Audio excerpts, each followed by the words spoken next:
Kabili kami ng talbos ng sitaw sa labas. Presto, oh. Madali na naman itong lutuin.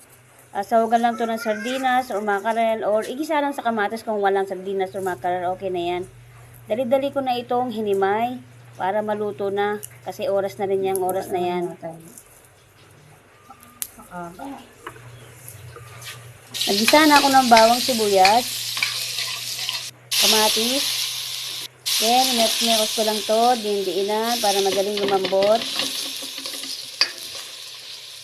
Then, nilagay ko na ang sardinas or mackerel.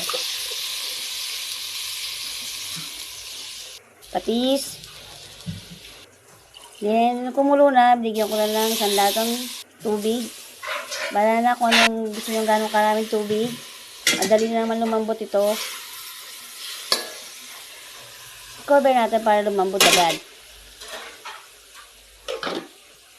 Bilis lang itong maluto guys. Ito, luto na. Lambot na ang gulay.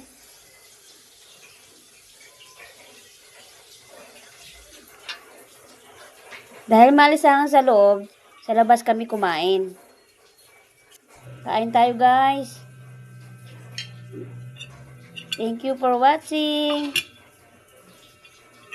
Yan lang.